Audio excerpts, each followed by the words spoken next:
Hello, everybody. Welcome to ClapperCast, episode 137, I believe, aka the M3GAN episode. Our first actual review of the year. It is not me alone, as you can see. I am joined once again by both Paul Price and Michael Fairbanks. Michael, I feel like if you do 5 of these episodes, you're considered a co-host. So, you're almost there. You're over halfway at this point. But how is everyone? He's already done 2 before today? that. Oh, 2 That's before? true. So, you know what? Yeah, so he's at 5 now. Co-host. I was just thinking that. I was wondering how long until I was doctored in. Because it's 3 in a row too. That's a big club. Well, especially because Alina went to the movies and was like, I'm not seeing M3GAN. It was a very definite choice too. Puss in Boots is really good.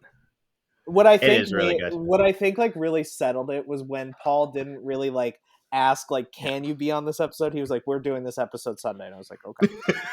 Well, to be clear, on the podcast last time you're like, oh, I'll be there, and I was like, oh, okay, I guess you will be. Cancel. Okay, valid. So it was really you telling us that you were going to be on this episode. But it's been a good week. I still am dealing with the long COVID stuff, which is really fun. It's like COVID.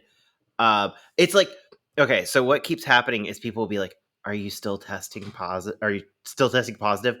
And people will ask after you've already told them I've been testing negative for a week. And they'll be like, how about now? And I'm like, I can't re-get it yet. I have all the immune. You're more likely to give it to me at this point. It's been really great because I'll just be sitting there and then randomly just start coughing. And it's the kind of cough that you feel in the back of your eyes. It's not a rewarding cough where you're like, yeah, I feel better because I coughed. It's like, no, I'm worse for it. I'm maybe going to the IMAX thing tomorrow for RRR. I'm 50-50 on it. Only because it's immediately right after work, and then it's 4 hours, and then I go to sleep, and then I'm back at work. So did you get tickets? They gave me tickets. Oh, that's dope. Why is it 4 hours? Is it a Q&A? Mm-hmm. Oh, sick. Yeah, you've got it. And I know, but also even though it's 4 hours at the place, I'm like, okay, then what time am I getting home? The Uber and stuff back. Yeah. It's just a lot to figure out.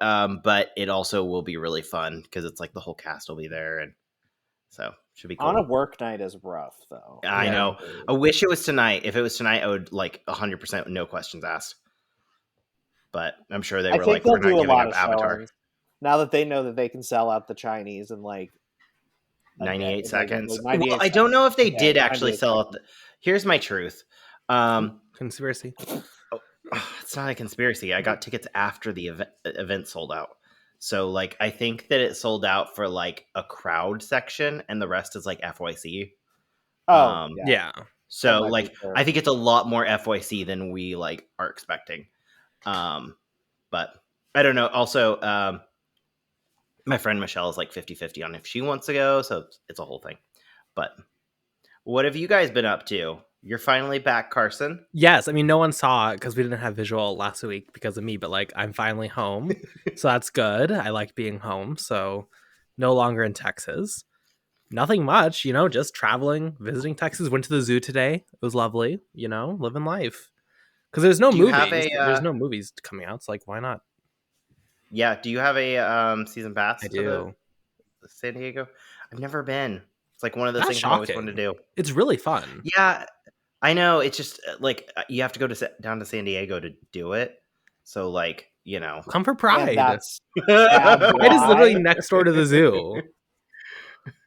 What is Pride? And no one would be at the zoo because they'd all be at Pride. So what is life? The animals are in a different location. They move them away. Say the San Diego Zoo has the worst layout of any zoo in history. So confusing. They make but it has pandas. No, they don't anymore. They got no. The animals themselves. Are you fucking kidding me? It was only a 15-year deal, and then China, the deal ran out, and they didn't renew our contract, so China took the pandas. Oh yikes! That makes sense. When was this? Years ago. And it's shocking now because if you go, like, the middle of the zoo was dedicated to pandas, and it still is theming wise because they built all these buildings and stuff, but like we just don't have pandas anymore. It's very weird. How did I not even notice that when I was there? This is why wouldn't you just get like red pandas then? Just put I think we do have red there. pandas. I'm talking about the giant pandas. I know. Okay, well, but also that was the worst part of the zoo. It was like a 2-hour wait to even like in a line to get in and see the pandas, and then like you're rushed. Pandas were never a good experience at the zoo. Yeah, but I love pandas. Sure, I mean they are adorable. Like I'll give you that. What else is adorable, according to some people, is M3GAN, the killer doll.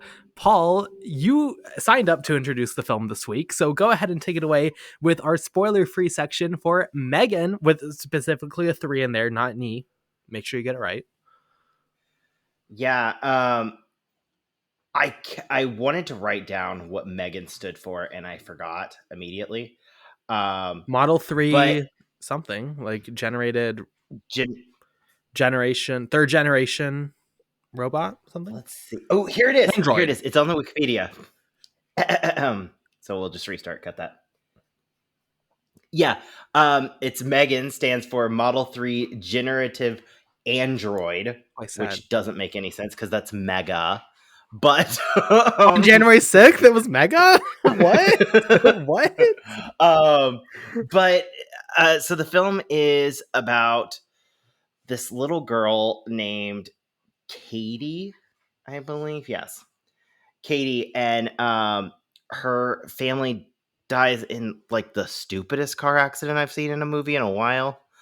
And like, just because like they pull over in the middle of the road, they're like, okay, we'll stop in the middle of the road. To be fair, on a mountain, and then are shocked. The sides normally are like cliffs. I know, but it was just very. The way they explained it was very funny because they're like, "What if we get hit?" Stops anyway, sits there and waits to die. So Allison Williams' character, Gemma, who's like basically just like a millennial who's like, I don't want kids, I focus on my career.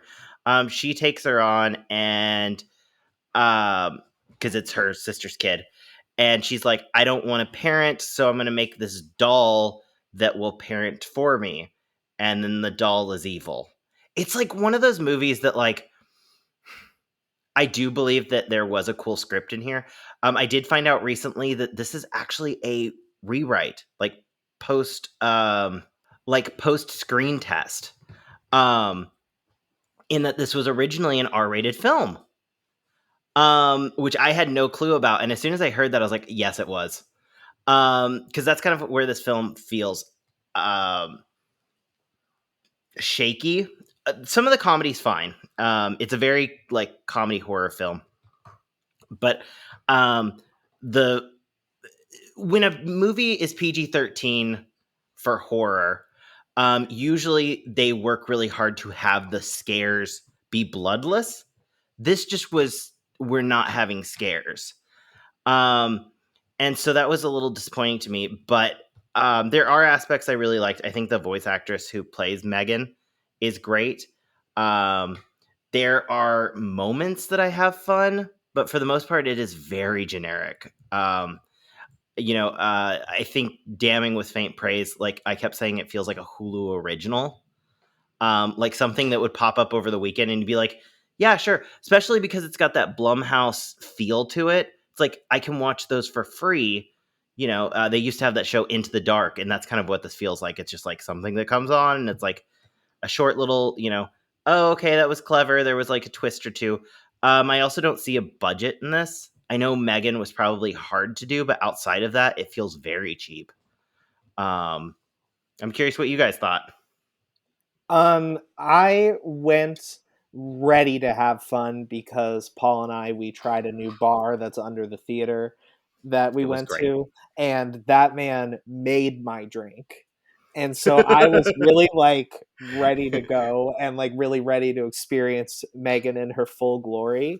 And I still got bored because I just think like I feel like they really coasted on the premise of this and the appeal of just having this doll and Megan's whole just personality. You know, like she's delightful, but I just don't really think that I think they just kind of retreaded the Child's Play remake here with the whole concept of the doll being AI, but they didn't take it as far as that movie even did. It was just kind of a milquetoast version of that, and I wished that I was either laughing harder or more scared.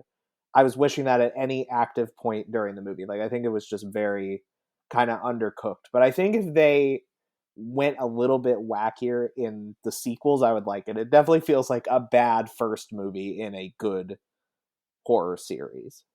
I agree, because like they didn't know Megan was going to become who she is now on Twitter, getting in like Twitter beef and being iconic and singing Taylor Swift. Like, this all came after the production of the film, after the first image was released. So like, with the expectations of this is the early January horror film, PG-13 from Blumhouse, like, I found it pretty, and I think that's why I think I'm a little bit higher than both of you, is because I went in with the expectations that this was going to be terrible, a la The Boy or Brahms The Boy, you know, like, I thought this was going to be truly awful, and it's not. It's like an incredibly average PG-13 horror film about a doll killing people. Like, this is as average as you can get. I think it does try at least to say some interesting stuff, even if the conversations are ultimately just like as basic as you can be.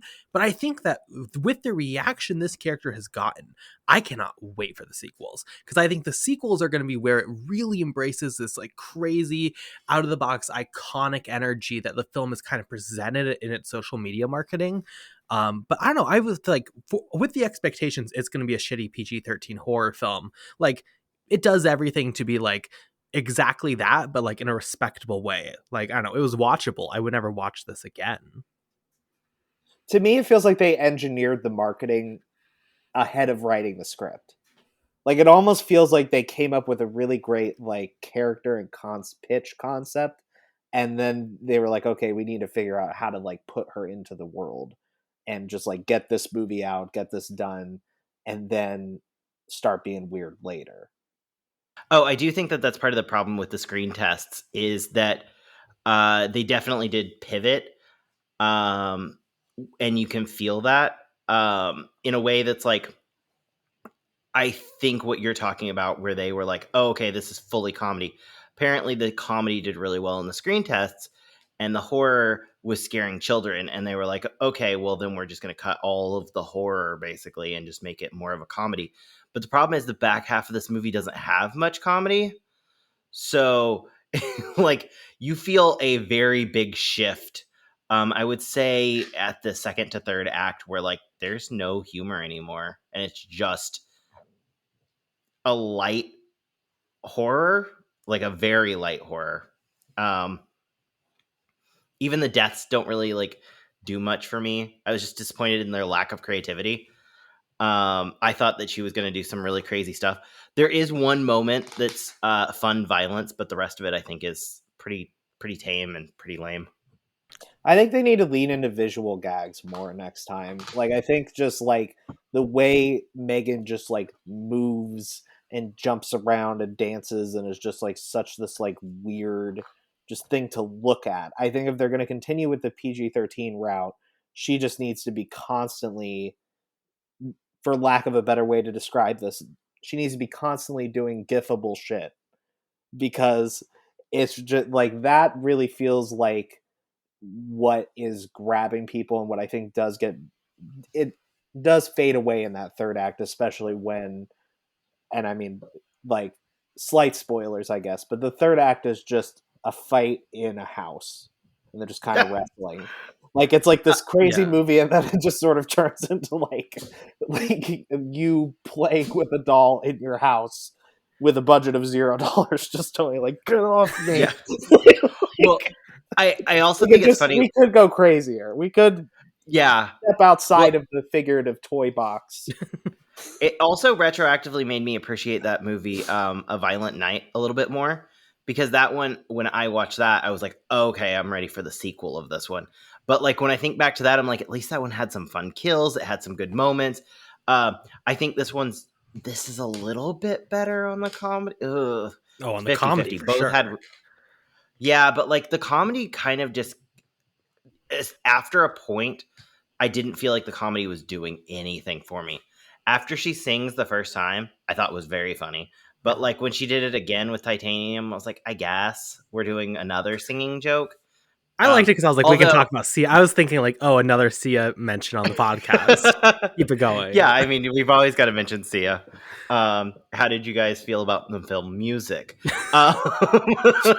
Great casting. But I don't know. Yeah. I think like consistently, maybe the written humor wasn't always strong. The physical like comedy of M3GAN, like there's a like. Did I audibly laugh when she has a early fight scene? She comes up and her hair is like just a mess. And was I like, oh, that's a mood? Yes, that was iconic. When she gets on all fours and like runs around, like I love her. I think it's great. But it's like, I don't know. It feels very similar to Child's Play. Like I don't think the early Child's Play films are that great because like I don't know, a lot of the action is just the doll kind of jumping on people. It's like when it gets creative is when it becomes fun. And I think M3GAN suffers the same issues, but I think it's also going to rectify itself quicker than that franchise did. So, like, I don't know. I'm hopeful. It did go to the box office. We need another M3GAN. We need another M3GAN. Like, well, we need M3GAN versus Chucky, which I think is happening. I think it's genuinely going to happen. I don't know because Chucky's now a protagonist of his own TV show. Not that timeline. I think like 2019. Which is such a fun film, by the way. Like, if you've not seen Child's Play, and maybe we'll get into it more, but like, such a fun film. I don't think it's a good horror film, but like, Aubrey Plaza's in it. There's some iconic lines. Like, "This is for Tupac" is still one of my favorite horror lines of all time. Like, love that film. I think if it had come out 3 years later, it would have been a much bigger hit. Yes. Like, maybe even like post-show. Like, I think the show kind of made him popular again. I think if they had like done the show first, and then they were like, oh, here's this new take, I think it would have done much better. I also think that the trailer for that was specifically bad because I remember not going to see it because of the trailer. Because it looked like it was going to be super, super, super violent. And then apparently it's not as violent. But it's pretty violent. There's some good yeah, but like a lot of the... I know, but like... it's not as like... there.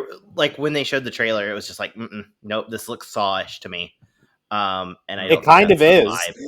It is though. Okay, well, then I'm not watching. There's one death in particular that like, but it's like you can see it. Is it the buzzsaw? No, that was why I didn't. Oh, the buzzsaw is why I didn't see it. Whatever's happening with. It's definitely just like it's like slasher movie nasty. Like they really went hard. I don't mind slasher. I think you'd be fine with it, Paul. Porn. It's not like that torturous. Yeah. It's just very gory. Yeah. It's very gory, but gore. It's not like I have no problems with gore.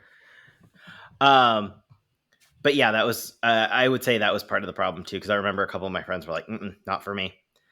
Even like I know it's on like Hulu or something, and I've asked my friends, should we watch this? And they're like, nope. You didn't know me back then. I would have dragged your ass to it. I was there opening day. Enjoy. You dragged me to opening day of M3GAN, and look how that turned out. Yeah, true. But here we are, and you're reviewing talking about it. But yeah, if we're moving into spoilers a little bit, talking about the deaths, and I've heard from multiple people that they're also feeling this way.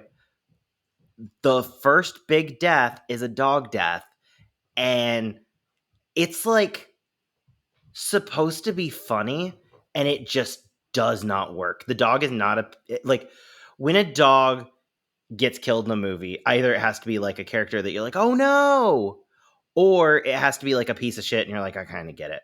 This dog is not that bad. It jumps on a window and then the girl punches it in the face and it bites her. And like when Allison Williams is like, it attacked my daughter, it's like, yeah, she got into his yard. Of course. It's just a weird plot line because it's written by, it feels like weak writing. Like it doesn't, it's like, oh, what do you do in a horror movie? I guess you kill the dog as the first kill. And then like the dog owner's looking for the dog. It's just bland. And then like the bully kid, all of the murders in this are just like, there's no one surprised. It feels like first draft to me. Like there's no one in there that you're like, oh, that was clever. You know, if they'd killed, Allison Williams' character has 2 assistants and I thought they were going to get cool deaths, but then obviously they were like, and I think that they originally did. is my belief. And then when they were like, we're going to make this into a series, we're going to save these two and give them like, you know, they're going to become comedic relief. But that doesn't end up like, so they exist to die and then they don't. And I'm like, why were you here then? They kind of die and then they survive anyway. The moment where Brian Jordan Alvarez is getting choked is very much Until Dawn, like, where like there is a moment where she could have chosen to not cut him down and chase after M3GAN. It is. And then M3GAN like makes sure to kill everyone like in really brutal fashions, and then these two people, she's like, I'm gonna assume this will work. Not that it mattered. It didn't even like come back. It's like overall my biggest problems with this are just with the script, and you know, I just read that they're releasing the unrated cut, so like maybe I'll watch it and be like, okay, yeah, I get this. This works better. But like right now, I'm just like, you know, I don't feel a connection to like the movie. You said like I won't watch this again, and like I feel like there, you know, it could have been something I really wanted to watch, but I will say the ear sequence freaked me out, even though it makes no logical sense. Like that's not what ears do. But the stretching practical effect was pretty amazing. Yeah. When he became like goop. But also like he's not that shitty. Like that kid, like he sucked. Sure. But like you didn't give enough time to like have him really be bad. He immediately starts attacking M3GAN, and that's like, you know, his death. Well, I just think that's a problem with the whole movie. The pacing is just so wonky, and relationships are formed instantaneously. They don't let any of the concepts. Like, I really wanted to see M3GAN and the daughter's friendship like really kind of develop and grow a little bit, and just have some ridiculous scenes of them kind of forming that bond. I think that would have made a lot of the kills more satisfying, because you would be like, oh, I understand why this thing is so defensive of this little girl, and like the weird, like in its own weird psychotic way. Like you could understand the kills a little bit more. But yeah, they rushed through everything, I think, just to make it palatable. Like there was a constant, like, to me it feels like a movie that's made for, not for the horror fan, but for the person who gets dragged to it with the horror fan. Like it's kind of trying to appease that kind of personality at every turn. It's funny, as you started talking and said like things felt crammed. My favorite scene in this movie is when the therapist comes to see if like she's gonna be a good mother to her, good guardian, and the daughter still has like injuries from the event, and they're like, oh, this was 2 weeks ago, and I'm like, you're expecting her to be like settled and like I can be a good parent enough for this woman to watch me work with this kid and it be fine? My sister just died 2 weeks ago because she had collectibles. No, it was back when she had collectibles. You don't understand, Paul. That's like I like how you guys talk about the script in a horror sense. My bigger issue was like the drama. I don't get why there was such a disconnect between her and the child. Don't really get it. But like also like this movie tries to have this relationship about like electronics and how that can be horrible for modern parenting, and like sure, I think that's a good point. I think I'm happy you're trying to say something, but also then it has like these weird scenes where it feels like it's trying to make a statement on like it's so wrong that she has these collectibles that are toys that the girl can't play. Bitch, go to Dollar Tree and just pick up some toys. Like why is that the only option? She has a ton of toys, and she's like, there's toys right here. And also like the drama with the therapist, I hated. It also just like did not add anything. But like when like there's an extended scene of them rolling the ball, and she's like, oh, I can show you how this toy works, and the therapist is like, shut up, that's not good.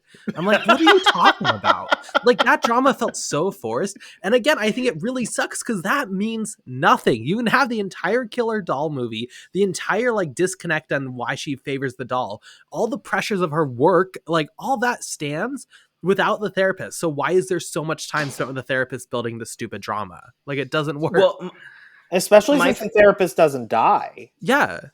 And there's like she doesn't even really figure into it at the end. Yeah. She goes, can you leave us for a second? And then the woman's like, I am leaving the film. This is my last scene. We're done here. No, there's so many things set up. Like, continuing on with that crammed that you're talking about, they also had that whole sequence where like, okay, they try the original M3GAN and it explodes. And I thought that was going to come back. It does not. Not in any like meaningful way. I know that they stab that thing, this part that they talk about, but I thought she was going to, like her face was going to explode. I was very excited to see her head pop off. And no, they don't do that. It's just like they stab it and that's it. But, they set it up and it's like, oh, we are like months away from this working. Okay, actually, I'm going to go into like the logic of M3GAN. I was dying this entire film. So, M3GAN doesn't work, is what they set up. They're like, hey, can you make this other thing? That is the premise of the movie when we start, which is a cheaper version for, kids who can't afford these, like, basically Furbies, like shitting Furbies. And she's like, I can't figure out what to do. I'm like, you could make them not shit for one. I'm sure that would save you $100 right there. I don't think you need that technology. Well, it would be a Furby without it. So they'd get sued, I'm sure.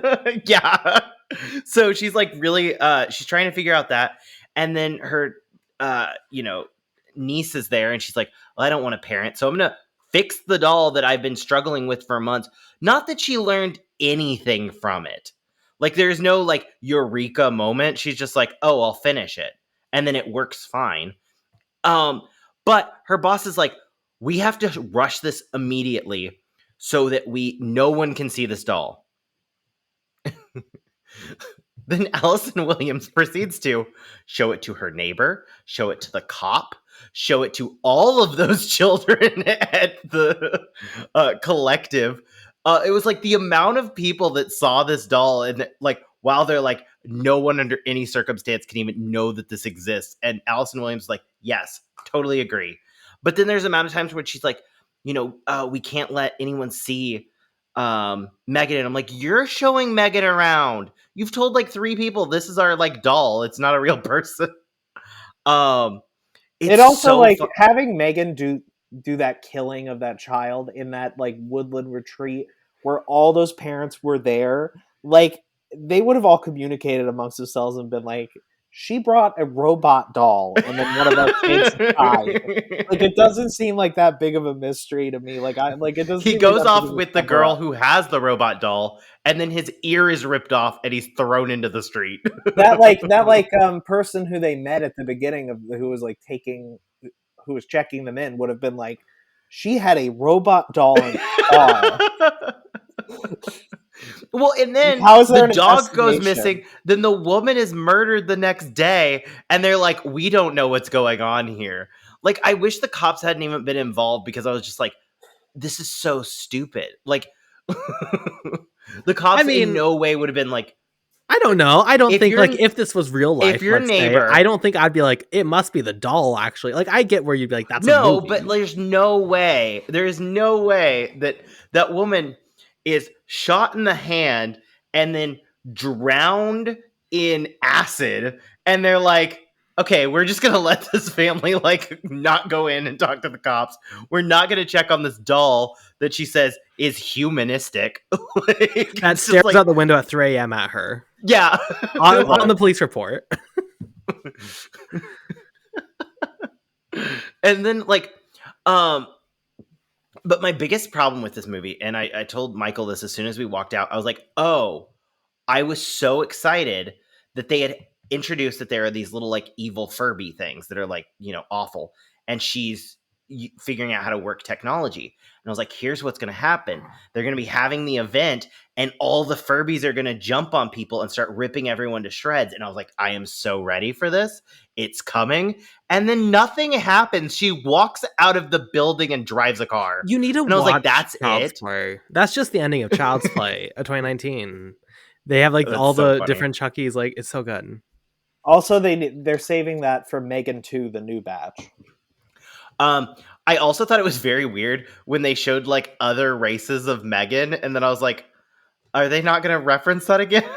Like, no. Then they're like, we still only have this one white doll. They're like, she can be other things. She's not fucking going to, but they could be. I think there will be other M3GANs. Yeah. Well, okay. I think it'd be sick if like the sequel has like It's a Small World. but it's all M3GAN's, and then it just like attacks the people in the boat. The Dennis Nedry character, obviously, like that's going to matter for the sequel. That like sniveling little assistant who sends all of the files for M3GAN to like some random company. They also try to make that into a thing, and it's like, I know this is just setting up for a sequel, but I don't understand why you don't finish that storyline. It's like she tells him, like, you stole all the files. How does she know that? I'm sure if she can look into computers, but like at that point, if she's gotten that smart, then like it should have been a lot more. She's, working that smart house like, crazy, not just she still exists. I don't know. I have so many problems with Yeah, but do you think the sequel's gonna? Do you think the sequel's gonna be better? I am worried that the sequel will become like closer to just camp, and like camp by people who don't do camp. Because this is not particularly good camp. Like, and I worry that if it's the same people, like James Wan does not do camp well. Sorry to Malignant fans. Same screenwriter as M3GAN. Yeah, I know. Well, yeah. And I think that that's a struggle for them to like do something that you're like, oh yes, this is crazy. Like this is really funny and fun. Like, I think it's just, I hope, but I think it would need a new creative team. Like this is the bouncing off point. I hope we get a new director, because his first film, Housebound, is very much so a comedy horror film.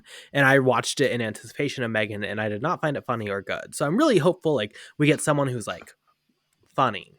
Let's, in the screenwriter, in the director, let's just like find funny people to do it. I also think Allison Williams is a weird choice because she's not a comedy actress. I know she was in Girls, but she's never been like funny.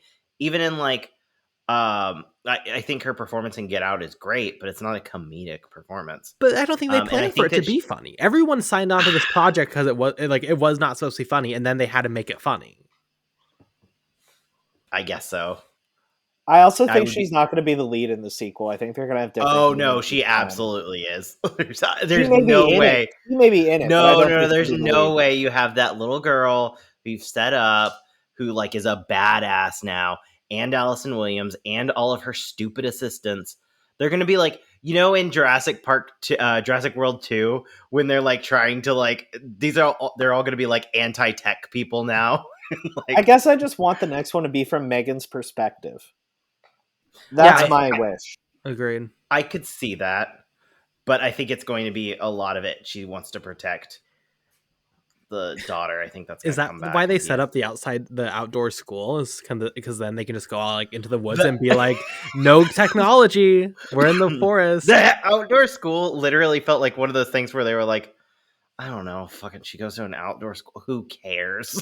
It means nothing. Like, why isn't she just in a high school, like a school? And I love that she's like, I have to create this presentation that's worth billions of dollars. She's like, but could you make some sandwiches? And she's like, yeah, sure.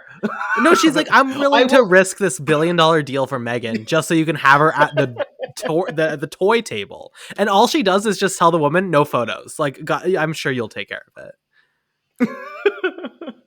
Imagine.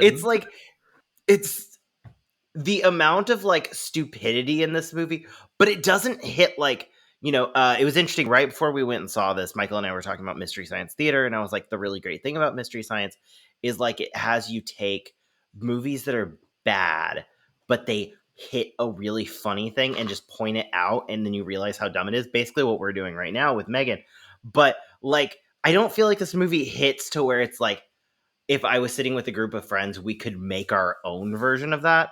In a lot of like bad fun movies, you can. This is just like, I feel like we'd be watching and we're like, I guess it's fine. I think it's almost like too competent for its own good. Like it's just fine. But like there is so much stupid in this movie. I think that's so important. I think if the reaction, like, because I think a lot of people go into this expecting it to be genuinely good. I think if it was like bad, I feel like it'd be detrimental to the film. I feel like you can make the future sequels bad, but you can't make this. You have to make this competent enough to where people will like go watch it. This can't be Brahms the boy. This has to be Brahms the boy, not Brahms the boy 2.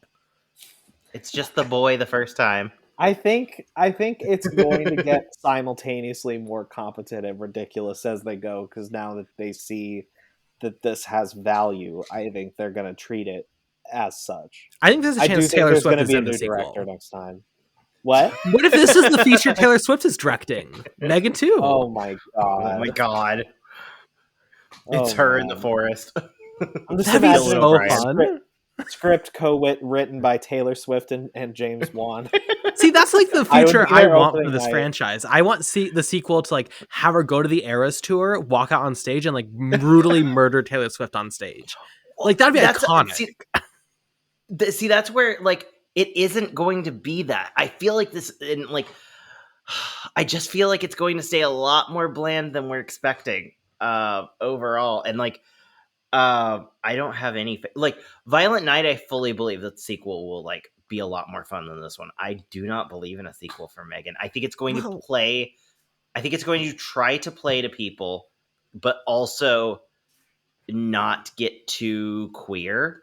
And I think that that's going to be a line that they have to like follow. And I think it will end up being like a weird mishmash of like, okay, well that was too corny for me, and then someone else is going to be like, well, that was too serious for what I was wanting. I don't know why the person who wants cornier, queer things got a deep voice, but Violent Night sets up a really fun sequel for straight people, which is why when they make it for straight people, it's going to work. M3GAN sets up a really fun movie for gay people, so when they make it for straight people, it's going to be disappointing. When Violent Night ended, my immediate thought was Winona Ryder as Mrs. Claus. Yes, they're just gonna do Stranger Things. That was like, I was like, if they made that the sequel to Violent Night, that shit would make $100 million opening weekend. That would be like, so why funny. Not? Like who else? What else is she doing? It's so good. Maybe Betty Gilpin. Oh God, that'd be really fun. I just hope Violent Night, the sequel, like not to get into Violent Night, but like I hope the sequel just makes it like really fun. Like the chimney death. That's what I want out of the entire film. I want so much more Viking Santa and so much less little girl. And I think that was my problem with this movie too. Stop giving me like a heart in these movies. Like I don't care. Like fuck off. Like the amount of times, like I remember sitting there and I was like I hadn't decided where I felt on the movie, but I'm sitting there listening to Allison Williams download an app to read a short story to the little girl, and I was like, "What are we doing right now?" Like, she's like, the daughter's like, "Can you read me a bedtime story?" And she's like, "Well, let me download the app." And she's like, "It's taking a little while." And I was like, "Oh boy, I really was expecting this." Demon doll movie to be a little bit. They also villainize that scene, and they're like, "How dare she have to download the app? Why would she not be ready for it? Like, what are you talking about?" The child is like, she had no time to prepare. Like, isn't an Audible commercial? Isn't it nice that she's like preparing, trying to do something? Like, I don't know. So good. It felt like a bad cutscene in like a video game where they're trying to establish rapport between the family members. Yes, but they have to do it in like one little moment. And you're trying to skip it, meanwhile, to get to the part where you have to play as the little girl before the game can start. Well, I mean, like, overall, I felt like Allison Williams, like, I didn't understand when they're like, oh, she can go with the grandparents. I was like, why not? You don't want this girl. Like, she'll be perfectly happy with the grandparents. And they don't set up why she wouldn't want to be there. She's like, my sister wanted me to have her. And I was like, yeah, but you suck. Well, it wasn't that her sister wanted her to have her. Her sister just specifically did not say, I want you to go to the grandparents. So that was enough for the woman to be like, oh, she wants me to have her. She wants me. That's the setup. That's what she provides. To quote Jennifer Coolidge, she had no maternal instincts or skills, but I should definitely take this daughter. Like, every single aspect of that movie. And then they're like, okay, and everything's fine now. I'm like, no, she's still going to be an awful mother. Like, this is not going to go well. And that's going to do it for our review of M3GAN. You can find it currently in theaters. I assume it will be on streaming before too long here, but, you know, it is currently in theaters. Let's go to our question of the week. Quickly looking back at last week, we asked what 2023 film we're most looking forward to. Obviously, Michael, you won with Across the Spider-Verse, but I did beat Paul because more people want to see Wonka than I thought. I thought it was going to be everything for you, Michael, and it wasn't. So that's good. That's very disappointing because people should be fucking excited about the Teenage Mutant Ninja Turtle movie. And honestly, I bet when we go back in a year and we look and it's like, hey, which was the best of the three? I don't by the think way, so. I think it's going to be the third best. I am Yes. I am thrilled because there's a chocolate shop opening in Universal City Walk, like a giant chocolate themed restaurant, and I was like, the way I'm going to go to that right before going to Wonka, it'll be like a straight shot, and it'll be so good. Yeah, Ooh, right. I'm coming. Yeah, I know. When we went and saw Puss in Boots, which is great, by the way, I was like walking past and was like, you know what we need to do, and we all made plans. So yes, I will be having a big party prior to. I love that. Like now that you're really excited for that, whatever comes out that week, we have to do Teenage Mutant Ninja Turtles as the review instead. Like Teenage Mutant Ninja Turtles is like part of my entire like mythos and culture. Like, I love that for you. Yeah, no, Yeah. Valid. Huge I'm not making us watch 80s for Brady or whatever it's called, but you know what? We will watch Teenage Mutant Ninja Turtles. Oh, you guys have to do 80s for Brady. Are you fucking That'll be a part me? of rapid reviews. We will see what comes up in February. What is that week? A Super Bowl themed 80 for Brady episode. You know I'm going to give it 5 stars. You just know I'm going to give it 5 stars. I just feel like it would get so. See, I cannot wait till one of these like doesn't hit you right, and you're just going to be devastated. Paul, I'm delusional. I think you're going to be waiting a while. Well, let's go to this week's question of the week, which is, what horror character would you want to see M3GAN fight? Not including Chucky, because that's the obvious answer. I mean, they're fighting on Twitter right now. I'll go first, because I think, talking about iconic horror icons from the recent years, specifically with a sequel last year, I want to see M3GAN fight the girl from Orphan. Esther, I think is her name. I think Orphan First Kill, drastically underrated when it comes to fun horror comedies. I think that they would just match up very well. And I would like to see this old woman dressed as a child beat the shit out of M3GAN, because I do think she would kill her. So that's my vote. Paul, what's your answer? Samara from The Ring. And here's why. They both are like tech-based demons, and I think that would be really fun because I think that they could end up in the TV together, and like there's all sorts of things that you could do where it's like, you know, maybe Samara even goes inside her because she can take her over. There's tons of stuff that you can do with it. I was trying to think of someone, not the little girl aspect, but more the doll, and then I was like, oh, there's a little girl and a doll, like a techie kind of thing. It's perfect. That'd be fun. Michael, who do you want to see M3GAN fight? I think I want to see her fight Megan Fox. I want M3GAN versus Megan Fox. I love that. Especially specifically from Till Death. Oh God! No, I was going to say Jennifer's body also Jennifer's works body. Too. Jennifer's body would make more sense if it was like a versus. I like the idea of just being like IRL Megan Fox from from the horror movie that is Life. Machine Gun Kelly. Honestly, M3GAN should just fight her and Machine Gun Kelly. M3GAN versus Machine Gun Kelly does sound incredible. I'll give you that. Oh my God! I love that. We would everyone in the world would go to see that. I know I did not, like within a certain age range. I did not watch his movie last year, so this is like bold coming from me. I'm ready for Machine Gun. No, like Taurus, I think it's called. I don't know, but I'm so excited for the Machine Gun Kelly like renaissance that is coming because I'm so here for it. Emo It girl happened already and then ended. No, I want it bigger and better. Like that was stage 1. That was like, you know, getting a taste of him in the mainstream. I'm ready for him just like shoot upwards. I want him to get an Oscar. Funny.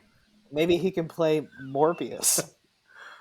He would be so good. Not to get into Morbius. Morbius 2, the movie that'll never exist. But Morbius 2 with the villain being Machine Gun Kelly would be incredible. Like we just need to accept that. No, that's true. I love how there's just like you just believe that movies are just made just for you. Well, oftentimes it feels like they are. I mean, Ticket to Paradise, Morbius.